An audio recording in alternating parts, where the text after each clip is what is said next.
पारंपरिक रेसिपी ज्यांना आवडतात त्यांनी हा व्हिडिओ नक्की आवर्जून बघा. 15 ते 20 किलो लाडू डिंकाचे आणि मेथीचे कशा पद्धतीने बनवल्या जातात हे आज आपण आजच्या रेसिपीमध्ये बघणार आहे.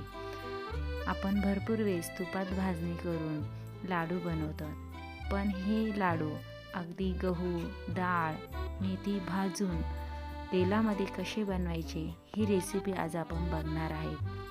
रेसिपी पारंपरिक आहे, पण चव खूप चविष्ट आहे. त्यामुळे कुठेही स्किप न करता पूर्ण रेसिपी बघा. रेसिपी आवडल्यास लाईक आणि सबस्क्राईब नक्की करा. नमस्कार, मंजूस आर्ट अँड रेसिपीमध्ये आपले खूप खूप स्वागत आहे. आज आपण 3 किलो गहू खरपूस असे भाजून घेणार आहे. आपल्याला 15 ते 20 किलोचे लाडू बनवायचे आहे, त्यामुळे मी पटकन व्हावे म्हणून मी 2 कढयामध्ये पटकन असे गहू भाजून घेत आहे. हे बघा, मी यानुसार गहू भाजून घेतलेले आहे. डाळ पण या पद्धतीनुसारच आपल्याला भाजायची आहे. 3 किलो गहू, 1 किलो उडीद डाळ आणि 750 ग्रॅम मी मेथी वापरलेली आहे. लाडू थोडे कडू गोड असतात, पण टेस्टला खूप मस्त लागतात. यानुसार आपण पूर्ण तिन्ही साहित्याची भाजणी केलेली आहे.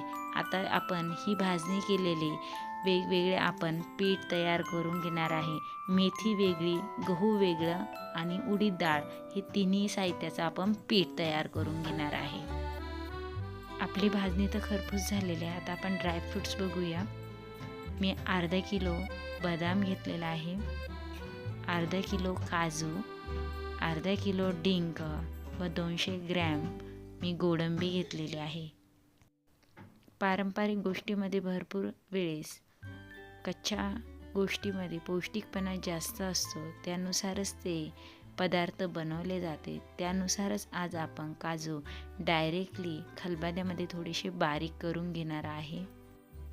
यानुसार तुम्ही काजू बदाम बारीक करू शकतात. हवं तर तुम्ही मिक्सरमधून पण फिरवू शकतात, पण यानुसार केल्यानंतर लाडूमध्ये वेगळीच टेस्ट काजू बदामची लागते. त्यामुळे मी आवर्जून या पद्धतीनुसारच बारीक करते.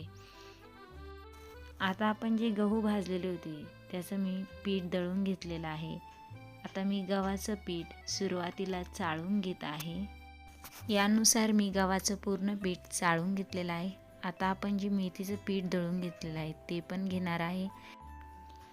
गहू, मेथी आणि उडीद डाळ हे जे आपण 3 पीठ दळून घेतलेलं आहे, हे तिन्ही पीठ आपण चाळणीने चाळून घेणार आहे. यानुसार मी तिन्ही पीठ एकत्र केलेलं आहे. मेथी थोडीशी जाडसर असते दळायला, त्यामुळे वेगळी आपण दळतो. आता मी एक कढई ठेवलेली आहे, त्यामध्ये थोडंसं तेल घालून त्याला मस्त असा ताव येऊन दिला व आपला जो डिंक आहे हा नायलॉन साबुदाण्यासारखा मस्त असा अगदी बोटात घेताच चुरा होईल यानुसार मी तळून घेतलेला आहे. डिंक तळताना तो पूर्णपणे खोलवर तळला गेला पाहिजे, त्यामुळे दाताखाली तो असा चिकट लागत नाही. यानुसार मी डिंक तळून घेतलेला आहे. यानुसार मी पूर्ण डिंक तळून घेतलेला आहे. बघू शकतात, अगदी नायलॉन साबुदाण्यासारखा खूप मोठा असा आपला डिंक तयार झालेला आहे. आता हा मी डिंक एका मोठ्या परातीत घेऊन त्याला पोटॅटो मॅचरने थोडंसं असं जाडसरच बारीक करणार आहे. मिक्सरमध्ये फिरवल्यानंतर तो खूपच असा जास्तीचा बारीक होतो. लाडूमध्ये त्याची टेस्ट म्हणा तेवढी लागत नाही, त्यामुळे मी पोटॅटो मॅचरनीच त्याला बारीक असं करून घेणार आहे. डिंक मी इतका मस्त तळून दिलेला आहे, अगदी बोटात घेताच तो बारीक असा तयार होतो. डिंक असा बारीक करता करताच मी आता लाडूची चासणीची तयारी करणार आहे. मी एक मोठ्या साईजचं पातेलं घेतलेलं आहे, ते गॅसवरती ठेवत आहे. आपल्याला लाडूची चासणी घ्यायची आहे, त्यामुळे मी आता पातेल्यामध्ये तेल टाकत आहे. 2.5 ते 3 या साहित्यानुसार तुम्हाला तेलाचे प्रमाण लागू शकते. लाडूचं प्रमाण खूप मोठं आहे, त्यामुळे लाडू बांधायला जास्तीचा त्रास जर तुम्हाला वाटत असेल त्यावेळेला तुम्ही थोडेसे तेल त्यामध्ये ॲड करू शकतात. आता मी बिब्याची गोडंबी घेत आहे. व ती मिक्सरमधून बारीक अशी फिरवून घेणार आहे. पारंपरिक गोष्टीमध्ये खूप काही अशा वेगळ्या गोष्टी असतात की त्या शरीरासाठी खूप पौष्टिक असतात. तशाच बिब्याची गोडंबी पण आहे. आता मी 250 ग्रॅम आळीव घेत आहे. पौष्टिक आहारात आळीवचा खूप वेळेस समावेश केला जातो. या आळीवची भरपूर जण खीर पण बनवतात. आज आपण आळीव लाडूमध्ये टाकणार आहे. यानुसार मी आळीव मिक्सरमधून फिरून बारीक केलेले आहे. आता आपलं सर्व साहित्य बारीक झालेलं आहे. ज्या तेलाला आपण ताव येण्यासाठी ठेवलं होतं ते तेल पण मस्त असं तापलेलं आहे. मी या प्रमाणासाठी 5 किलो गूळ वापरलेला आहे. या लाडूसाठी मी अगदी गावरान गूळ वापरलेला आहे. गावरान गुळाची टेस्ट खूपच मस्त असते. त्यामध्ये खारटपणा बिलकुल नसतो. त्यामुळे लाडूची टेस्ट अजूनच मस्त लागते. आपण गूळ व तेल कंटिन्यू मिक्स करून हलवत राहणार आहे. यानुसार आपले गूळ आणि तेल मस्त असं मिक्स होत आहे. तोपर्यंत आपण पिठामध्ये ड्रायफ्रूट्स मिक्स करूया. मी सुरुवातीला खारीक आणि खोबरं घेत आहे. मी खोबरं 3 किलो घेतलेलं आहे व खारीक 4 किलो घेतलेली आहे. यानुसार खारीक खोबरं जाडसर असं मी दळून घेतलेलं आहे. प्रत्येक ड्रायफ्रूट्स मी थोडेसे जाडसर दळून घेतलेलं आहे. खाताना त्याची कणी तोंडामध्ये मस्त लागते व लाडूची टेस्ट पण मस्त लागते.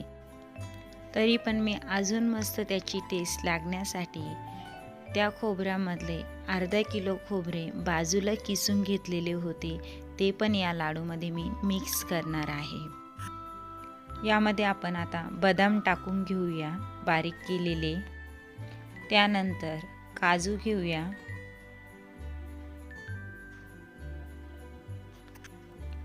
गोडंबी घेणार आहे आपण जी मिक्सरमधून फिरून घेतलेली आहे ती. आळीव घेणार आहे आपण जे बारीक केलेले होते ते. आता आपण हे पूर्ण साहित्य मिक्स करणार आहे. हे बघा, यानुसार आपण ड्रायफ्रूट्स व जे पीठ आहे ते पूर्ण एकत्र मस्त असं झालं पाहिजे. आपल्या लाडूचे प्रमाण खूप सारे मोठे आहे, त्यामुळे पीठ तळाला राहण्याची शक्यता राहू शकते.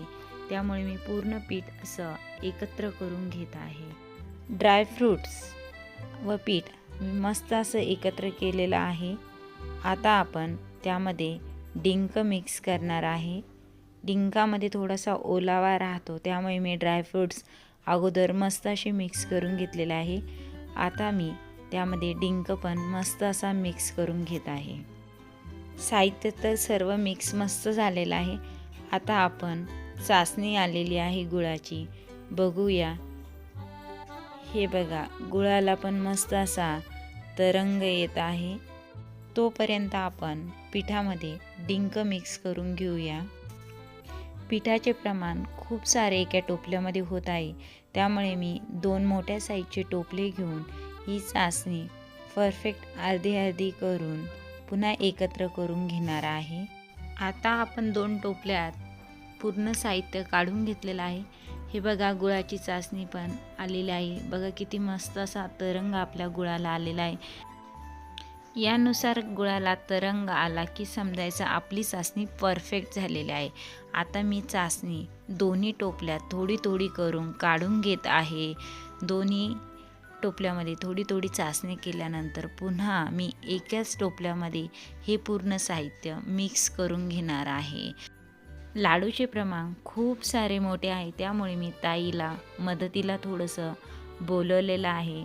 यानुसार मी पूर्ण गुळाचे जो आपला पाक झालेला आहे तो या मिश्रणात मस्त असा पूर्ण मिक्स करून घेणार आहे. अगदी हे मिश्रण पूर्ण एकजीव झालं पाहिजे, यानुसार हे पूर्ण मिश्रण आपल्याला मिक्स करून घ्यायचं आहे. तळापर्यंत मिक्स होण्यासाठी पुरेपूर काळजी घ्या, त्यामुळे लाडूची टेस्ट मस्त लागन. नाही तर कुठे सुकं पीठ, कुठे गूळ जास्त अशी टेस्ट लागू शकते. हे बघा, मी पूर्ण साहित्य तळापर्यंत मस्त असं मिक्स करत आहे. सुरुवातीला गूळ खूप असा गरम असतो, त्यामुळे जितक्या पटकन तुम्हाला हा गूळ मिक्स करता येईल तेवढ्या पटकन तुम्ही हा गूळ या मिश्रणात मिक्स करा. यानुसार दोन्हीही टोपल्यामधला जो पाक आहे तो पूर्ण मस्त असा मिक्स करून घेतलेला आहे.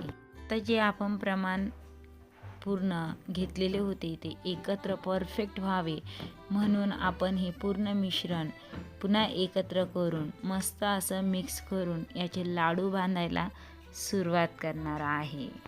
आपलं सर्व मिश्रण मस्त असं एकत्र केलेलं आहे. मी पूर्ण दोन्ही हातामध्ये मस्त असं मिक्स करून आता लाडू बांधायला सुरुवात करत आहे. हे बघा, अगदी परफेक्ट तेलाच्या मेजरमेंटनुसार आपले हे लाडू तयार झालेला आहे. बघू शकतात, खूप जास्तीचे तेल पण नाही, कमी पण नाही, जास्त पण नाही, एकदम परफेक्ट असे आपले लाडू तयार झालेले आहे. या पारंपरिक रेसिपीनुसार जे आपण आजचे लाडू बनवलेले आहे, हे लाडू बांधायला सुरुवातीला सोपे असतात. त्यामुळे जितक्या पटकन तुम्हाला हे लाडू बांधता येतील तितक्या पटकन तुम्ही हे लाडू बांधण्याचा प्रयत्न करा. खूप सारे लाडू असल्यामुळे मी आता पटकन हे लाडू बांधून घेत आहे. हे बघा, यानुसार मी पूर्ण लाडू बांधून घेतलेले आहे. आजची पारंपरिक रेसिपी तुम्हाला जर आवडली असेल तर नक्की लाईक करा, सबस्क्राईब करा. आजची पारंपरिक रेसिपी तुम्हाला आवडल्यास कमेंट बॉक्समध्ये नक्की कळवा आणि अशाच नवीन नवीन रेसिपी माझ्या बघत राहा. थँक्यू.